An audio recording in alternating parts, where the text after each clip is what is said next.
Welcome back sa ating YouTube channel. Kung kayo ay bago pa lang sa ating YouTube channel, huwag niyo po kalimutang mag-like, share, and subscribe.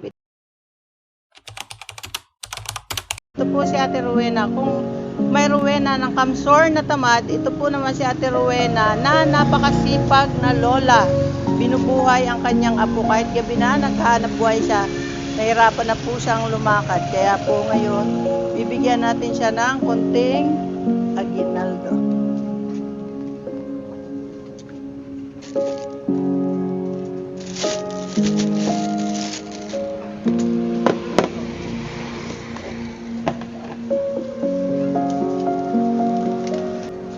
Maglakad. Kaya naman po, bibigyan natin siya ng abot sa ating makakaya kasi maliit pa po ang ating YouTube channel. Sana po ay mabigyang pansin ang mga kagaya ni Ate Rowena na naghihirap.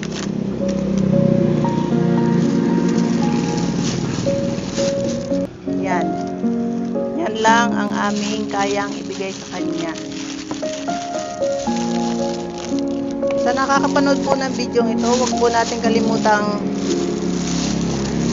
i-share para po mapabot sa ating kababayan ang hinaing ni Ate Rowena. Ano masasabi mo, te? Sukatin mo.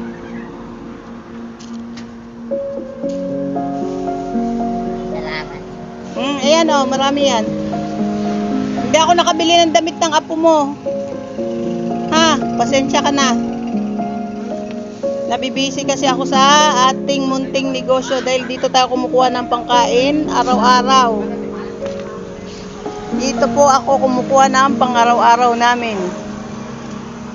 Kaya ito lang ang kakayanan ko ibigay kay Ate Rowena. Alam ko kahit papano ay natutuwa siya. Balik ko din. Salamat. Araw-araw na ako dito.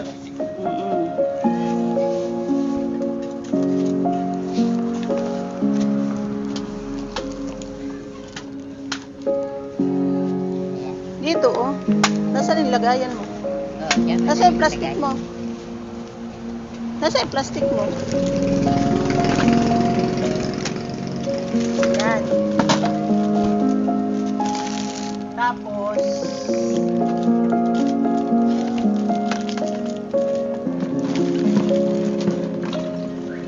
bibigyan kita ng pambiling ulam kahit papano.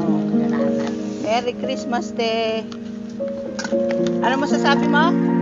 Ha? Ano masasabi? Papasalamat ako. May pagpanasain kami po sa umaga. Kasi wala. Naghihintay ako ng mga biyaya sa kotse. Wala ko.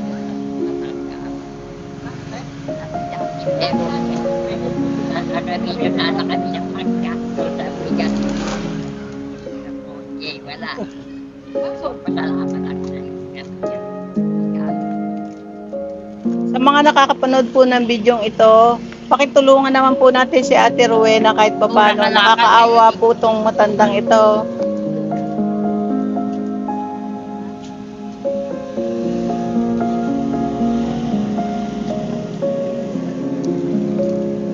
Nasaan na nga po mo? Magaling na? Ha? Magaling na nga po mo? Pasya?